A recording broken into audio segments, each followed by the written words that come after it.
adalah salah satu dosen di program studi Desain Komunikasi Visual Departemen Seni Rupa Fakultas Bahasa dan Seni Universitas Negeri Padang. Saat ini saya mengajar mata kuliah Psikologi Persepsi, yang mana mata kuliah ini erat sekali hubungannya dengan bidang keahlian saya, yaitu digital media. Pada mata kuliah ini, mahasiswa belajar tentang konsep dan prinsip psikologi persepsi, sehingga tujuannya diterapkan untuk membentuk persepsi masyarakat dalam memahami hal-hal yang ada pada karya desain komunikasi visual. Aplikasi keilmuan psikologi persepsi juga diarahkan kepada persepsi sosial, kepada persepsi konsumen, promosi, dan iklan. Adapun bahan kajian pada mata kuliah ini adalah mengenai psikologi persepsi sebagai ilmu terapan, psikologi dan ilmu komunikasi, kemudian wilayah kajian persepsi, keterkaitan penginderaan dengan persepsi, dan hal-hal yang mempengaruhi persepsi manusia, teori persepsi diri, persepsi sosial, persepsi figur dan latar, batas persepsi, teori bottom up dan top down, serta konsep persepsi subliminal dan strategi umum dan pro kontra dalam persepsi subliminal. Adapun capaian pembelajaran pada mata kuliah ini adalah mampu bekerja sama dan memiliki kepekaan sosial serta kepedulian terhadap masyarakat dan lingkungan. Kemudian menguasai konsep-konsep di bidang psikologi persepsi, kemudian menguasai pengetahuan dan penguasaan teknis dalam bidang desain komunikasi visual, dan mampu memelihara dan mengembangkan jaringan kerja dengan pembimbing, kolega, sejawat, baik di dalam maupun di luar lembaga. Kemudian mampu melakukan proses evaluasi diri terhadap kelompok kerja yang berada di bawah tanggung jawabnya, dan mampu mengelola pembelajaran secara mandiri. Kemudian mampu mengkaji bidang psikologi persepsi yang erat sekali kaitannya dengan kearifan lokal. Mata kuliah psikologi persepsi merupakan mata kuliah dengan beban 3 SKS yang dilaksanakan selama 16 kali pertemuan, baik itu secara online, by e-learning maupun by Zoom meeting. Kemudian dilaksanakan secara luring atau tatap muka. Adapun bentuk dan metode pembelajaran yang dilakukan adalah bentuknya adalah bentuk kuliah, kemudian metode yang digunakan adalah metode ceramah dan tanya jawab. Evaluasi hasil belajar pada mata kuliah psikologi persepsi ini adalah dengan melakukan penilaian dengan bobot tugas 15%, ujian tengah semester 15%, CBL 40%, PJBL 10%, dan UAS dengan bobot 20%. Berikut adalah video pembelajaran yang saya lakukan di dalam kelas. Assalamualaikum warahmatullahi wabarakatuh. Waalaikumsalam warahmatullahi wabarakatuh. Kita ketemu lagi ya di minggu ke-14 ya. Minggu ke-14. Nah, kebetulan hari ini kita membahas tentang persepsi gestalt ya. Jadi di psikologi persepsi itu kita juga mengenal yang namanya persepsi gestalt. Sebenarnya kan udah tahu ya, sudah pernah dengar pastinya ya tentang gestalt. Belajar desain identitas visual? Belajar ya. Kalau belajar berarti udah tahu gestalt ya, udah kenal lah namanya itu ya, gestalt itu seperti apa. Nah, di psikologi persepsi ya kita juga belajar yang namanya bagaimana memahami apa itu persepsi gestalt. Ya, kalau di desain identitas visual kalian coba mengimplementasikan ya karya-karya tadi dalam bentuk gestalt. Salah satunya adalah dengan menstilasi objek yang membentuk sebuah gestalt seperti apa. Oke, karena ngomongin persepsi ya, persepsi gestalt tentu mungkin pengen tahu dulu. Kalian masih ingat gak persepsi itu apa?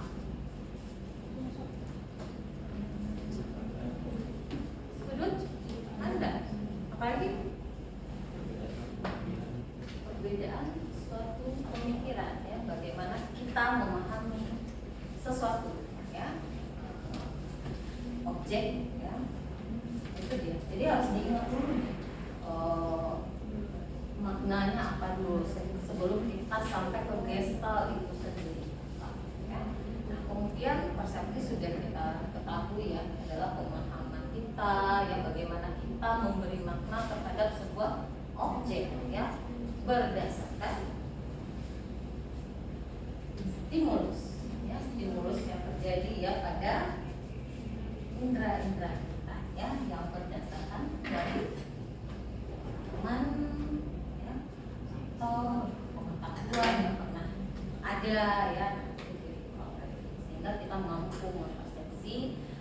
Hanya masing-masing kita itu berbeda mempersepsi sebuah objek ya, karena tadi tergantung dari apa yang menjadi pengaruh kita tadi. Oke, nah sekarang udah tahu persepsinya. Ternyata persepsi itu ada gestal juga. Kalau udah belajar gestal ya, kan udah konstelasi, bikin ini tentang prinsip gestal. Misalnya gestalnya apa? Gestalnya yang mau proses, yang mau baca tadi di ini di filenya silakan ya. Coba apa itu gestal? Ya, kita cek ya.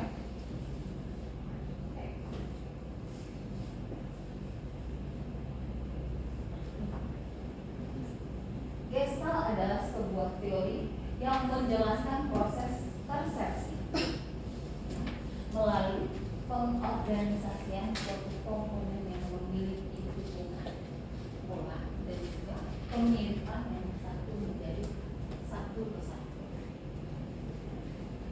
Berarti gestalt ini apa itu? Proses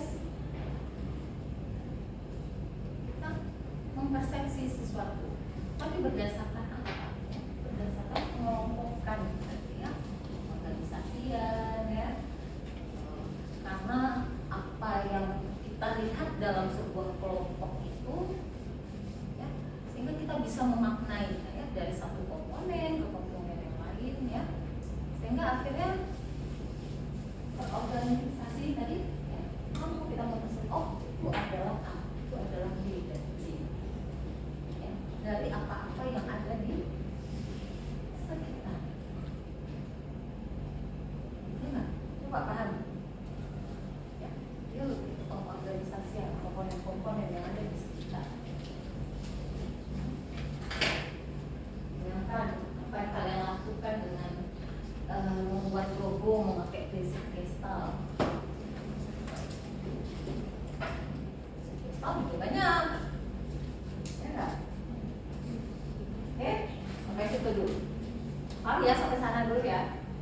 Oke, nah sehingga ada secara psikolog gestal ini ada Kofler ya. Nah dia percaya bahwa sejumlah kecenderungan ya, pengorganisasian yang ada sejak awal atau dibawa sejak lahir ya, dari pengalaman tadi ya. Nah mempengaruhi cara kita melihat sesuatu ya, sehingga kita memberi makna itu kan berdasarkan apa yang sudah kita jalani, alami ya, pengetahuan yang ada ya. Sementara psikolog kontemporer merasa bahwa kecenderungan tersebut adalah hasil dari pengalaman dan pembelajaran ya. Mereka sama bahkan sepakat bahwa kecenderungan tersebut kuat dan yang sangat universal ya, karena berdasarkan pengalaman yang ada tadi. Oke, ada contoh dan kata.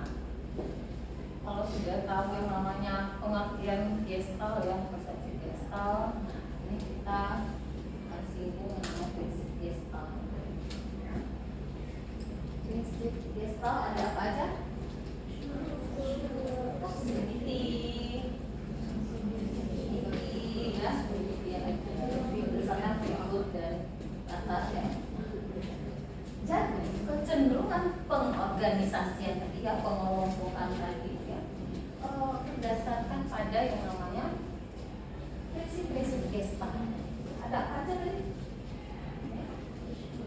Proximity, kedekatan. Apa yang ada di dekat objek tersebut ya, sehingga dia harus membentuk ya. Kemudian ada similarity ya, kemiripan ya, ada closure, ketertutupan, continuity, kesinambungan dan simetris ya, ini yang membentuk sebuah pengelompokan dalam sebuah prinsip Gestalt.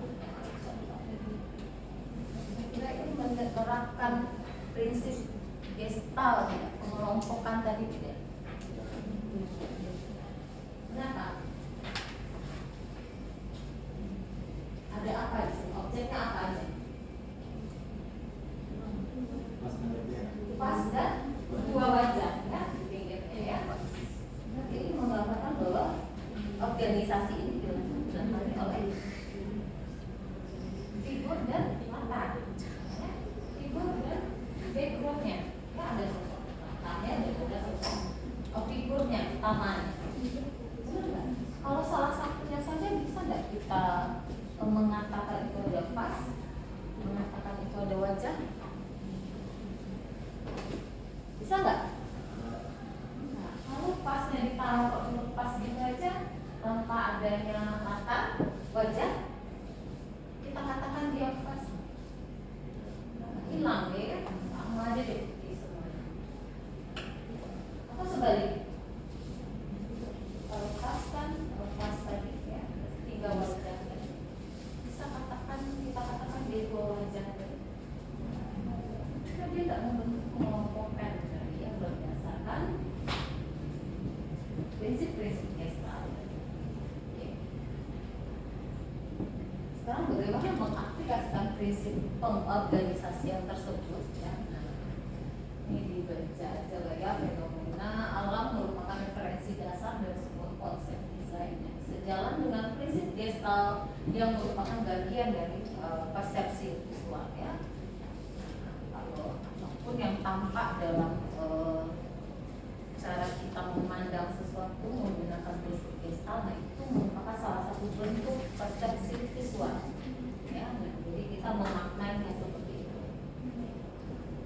Kemudian beberapa contoh prinsip dalam integrasi persepsi seperti penuntutan, closure, pengelompokan, sosok latar, ya, sering dipakai dalam dunia desain komunikasi visual. Benar tidak? Kenapa bisa katakan iya? Pakainya di mana? Saya kasih contoh nggak? Kira-kira dipakainya itu di mana?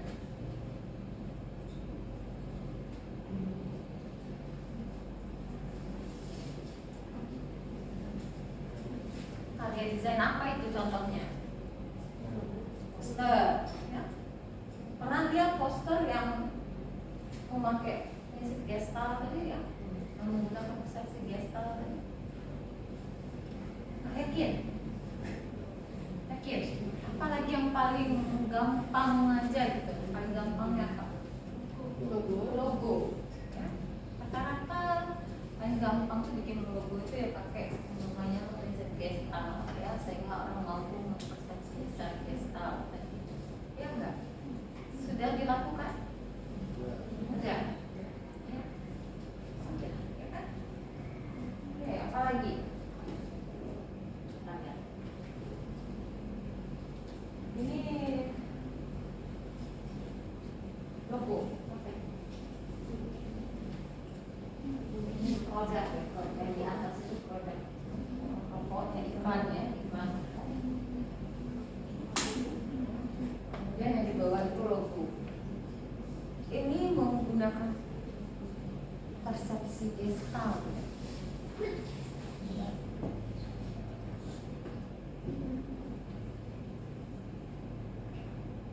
Ada yang bisa jawab nggak?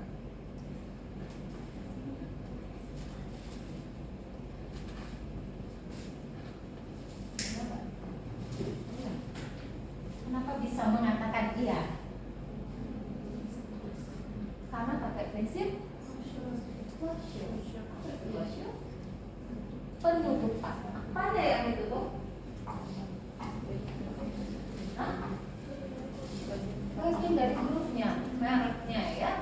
Hurufnya mau apa itu? Mau apa? Mau huruf. Ya, kenapa dia pakai begini? Kenapa dia tutupin? Ya, kenapa dia potong?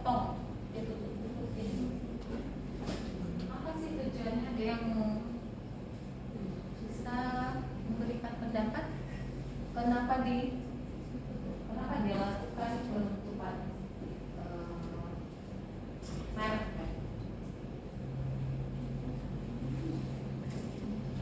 Semua merek bisa melakukan hal tersebut? Tidak. Kenapa? Terlalu banyak kenal. Berarti alasannya apa?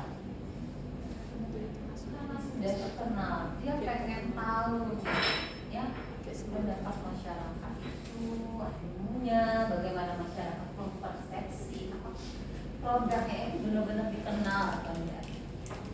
Buktinya tahu ya, tahu apa ini? Tahu. Kamu pakai produknya? Enggak ya. Tapi kenal produknya ya, tahu persis ya.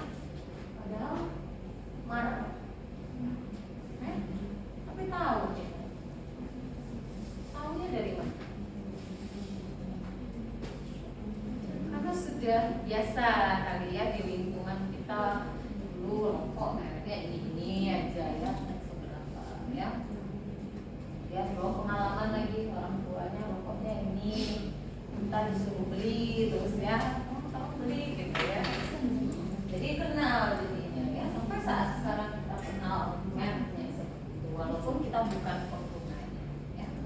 Dan ternyata desain ya, khususnya kita desain komunikasi visual itu implementasikan ya ke karya, kuat dilakukan. Gak mesti harus panjang langsung mereknya mau diumumkan. Dia pengen tahu masyarakat mampu dan mempersepsi merek. Ternyata mampu. Itu membuktikan kalau mereknya memang sudah dikenal, sudah diterima oleh masyarakat. Bisa digunakan. Tapi kalau untuk merek yang baru bisa nggak? Bisa saja kalau cocok nanti ya, sesuai dengan konsep kreatifnya seperti apa. Tergantung surveinya mana, target audiensnya siapa dan sebagainya. Ya, bisa saja dia mau buat iklan menggunakan prinsip social kan. Bisa saja. Ya, nggak menutup kemungkinan. Ya, tetapi ini digunakan ini ya, karena alasannya tadi, karena dia sudah dikenal. Ya. Nah, ini juga BFI. Ya. Logonya pakai crochet juga. Ya, iya. Ya. Ini apa ini? 46 ya. Tapi kita bisa baca ya. Ya. Bisa baca kan? Bisa.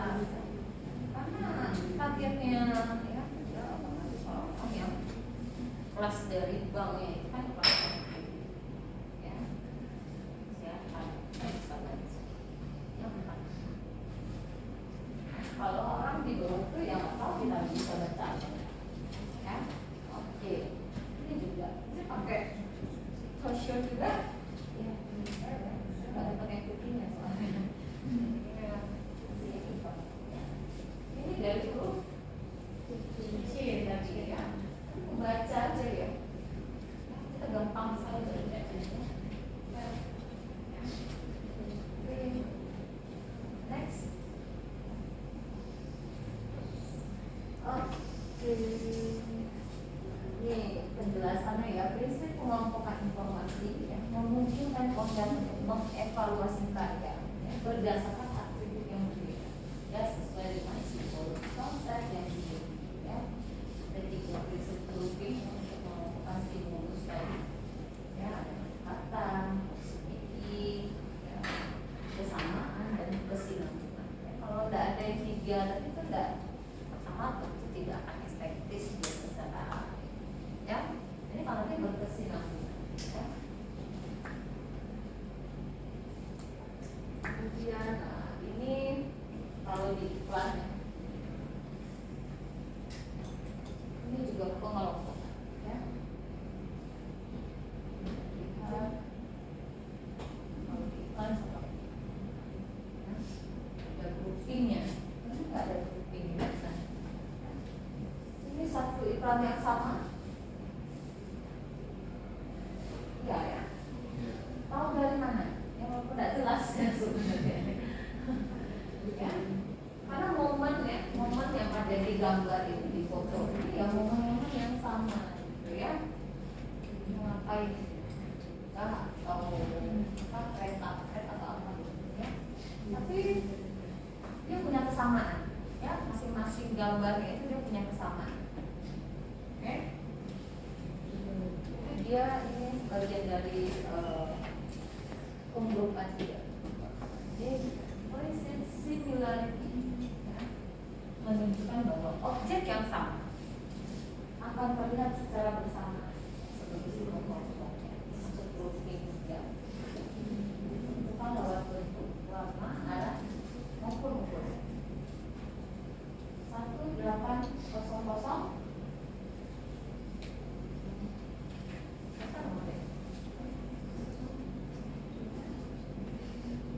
bisa enggak? Berapa nomor?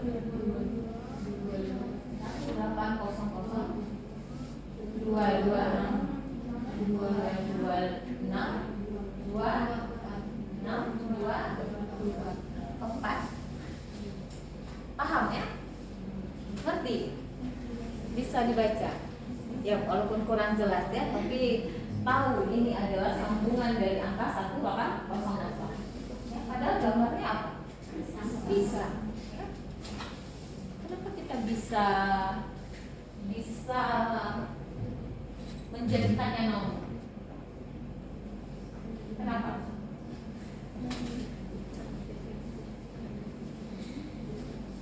Kenapa? Punya pengalaman? Ya, otomatis saja ya kita anggap itu nomor telepon ya. Bahkan nomor telepon yang 1800 enggak sampai sana aja, enggak ya, tapi panjang ya. Kita sudah mengasumsikan kalau sisanya itu adalah sambungan nomor ya. 2, 2, 6, 2, 6, 2, 4 karena dia punya kesamaan. Samanya apa? Sama-sama pisang Bu. Sama-sama apa? Sama-sama apa?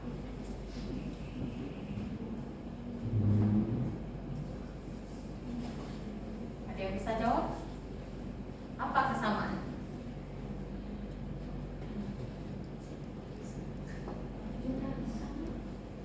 Jumlah pisang. Jumlah pisangnya sama enggak? Maka kita bisa berasumsi kalau itu adalah nomor telepon yang sangat penting. Dari apa? Kenapa kita katakan dia sama? Kita sama.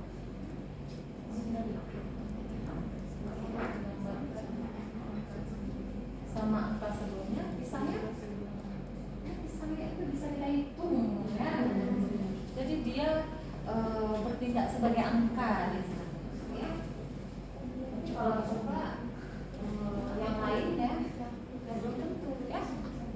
Coba objek lain digambarkan di sana. Bingung. Kalau ini nampak ya, ruasnya nampak pisang ya, 2 pisang. Ya. Jadi kalau menggunakan objek juga harus hati-hati, tidak sembarang juga. Ya. Wah ini similarity Bu, belum tentu. Ya, kalau dia tidak mampu menginterpretasikan yang sesuai tadi ya gagal juga. Kemudian ada logologi ya, ini level. Ini sering lihat ya. Punya kesamaan. Punya kesamaan. Punya continuity. Warna sama ya, objek ya silakan ditelaah di analisa objek. Antara logogram dan logotype dia memiliki kontinuitas, memiliki kesamaan juga, kemiripan ya, sehingga dia membentuk kesatuan ya. Kita bisa bilang sama. Apanya yang bisa dikatakan kalau logogram dan logotype itu memiliki kemiripan atau kesamaan pola, benar? Kesamaan pola, alurnya sama ya, nilai padahal ini objeknya beda. Satu membentuk U besar dari objek-objek atau icon-icon ya, icon-icon laut, kemudian logotype-nya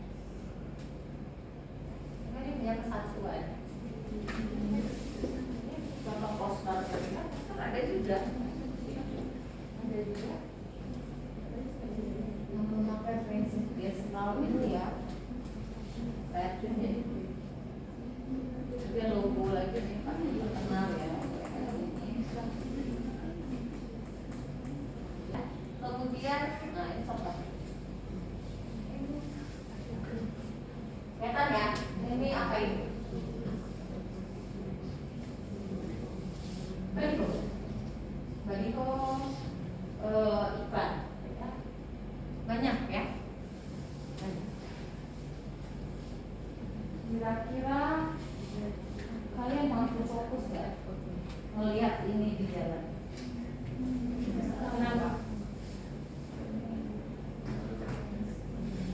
Terlalu ramai. Apanya yang terlalu ramai? Billboardnya terlalu penataannya terlalu dempet.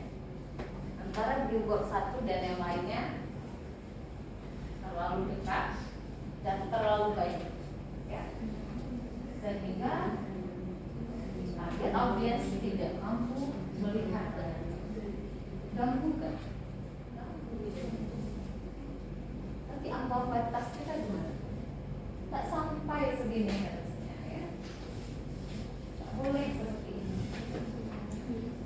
Kita mau lihat yang mana ini sebenarnya, ya? Kalau lewat apa yang mau kita lihat?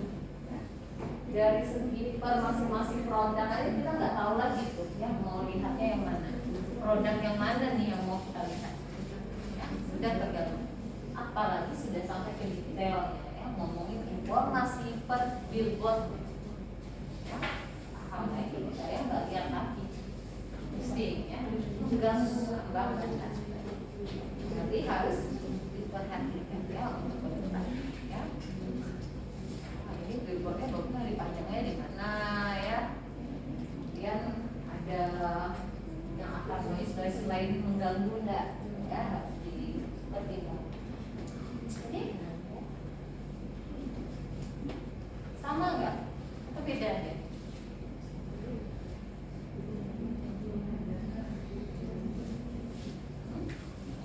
Sama aja, ya, sama aja, ganggu, ya, terlalu ramai.